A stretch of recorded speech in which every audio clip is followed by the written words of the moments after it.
Welcome to the Real News Network. I'm Sharmini Pires in Baltimore. In Canada, the Royal Canadian Mounted Police raided the offices of a Canadian aid group, Orphans, and it labeled it a terrorist organization. Here to talk about all of this is Yves Engler.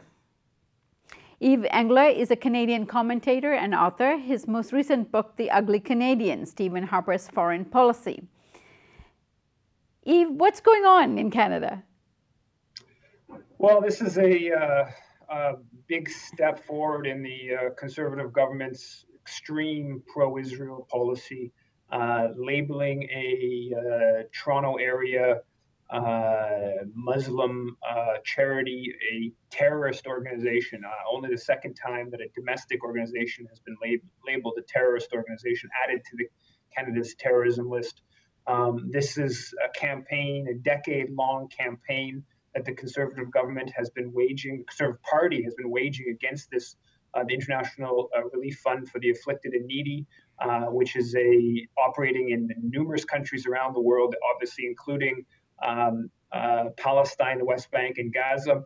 And before coming to office, then Conservative official, a member of Parliament, Stockwell Day in 2004, claimed that Orphans was a front for Hamas. There was the Canada Revenue Agency looked into the matter back then, did not find that was the case. Once the Conservatives took office in 2006, once again, the Canada Revenue Agency was prodded to look into Orphans. They, after a long investigation, spent hundreds of thousands of dollars investigating the organization. They concluded that Orphans was in fact providing resources to Hamas. The main evidence against Orphans was that it had delivered a dialysis machine to a hospital in Gaza. The hospital in Gaza fell under the health ministry. When Hamas won elections in 2006, of course, they took control of the health ministry in Gaza, hence claimed that Orphans was supporting Hamas. Also, Orphans continued to provide support for orphans in Gaza.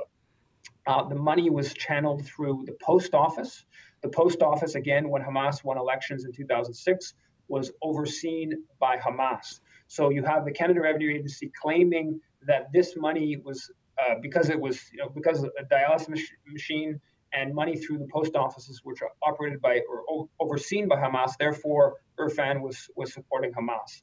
It's a completely bizarre accusation because even during the time of the conflict between Hamas and Fatah, which dominates in the West Bank, Orphans continued to work with Fatah, the Palestinian Authority in the West Bank, who were, serious, basically at war with Hamas. So Fatah and the Palestinian Authority did not consider Orphans to be a supporter of Hamas, but for some reason, the Canada Revenue Agency has information that the Palestinian Authority does not have on that front, which is very hard to believe. And now what you see happening is basically not only, this is about 3 years ago that Orphans had their charitable status revoked by the Canada Revenue Agency, and the charitable status means that you can give people a tax write-off when they donate money. So that's something that is very helpful to charities.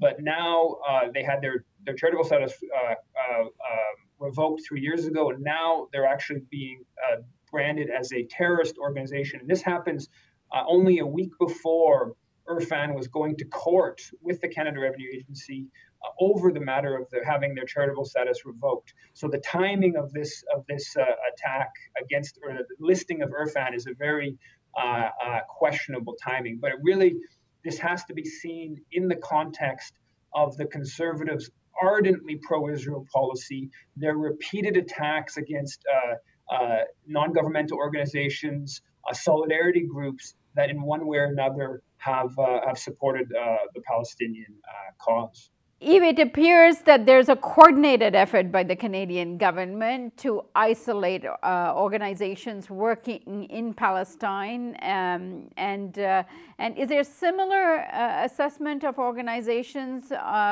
Jewish organizations working in the region? Well, certainly in terms of groups that are seen as pro-Israel, it's a completely different perspective. I mean, there's lots of Jewish organizations in this country that are critical of Israeli policy, and those groups tend to be offside with the conservative government. But there's a number of charities in this country that support different Israeli institutions, including the Israeli Defense Force. Including settlement projects in the West Bank, in the occupied West Bank, which contravene international law. And in 2010, the conservative minister in charge of the Canada Revenue Agency said it was acceptable for Canadian charities to openly raise funds for settlement projects, which again are contrary to international law and even ostensibly contrary to official Canadian policy. So on one hand, you have a situation where the conservatives are targeting a Palestinian or a Muslim charity based in Canada that funds orphans, that provides supports for orphans in Gaza, that has provided support for a hospital in Gaza.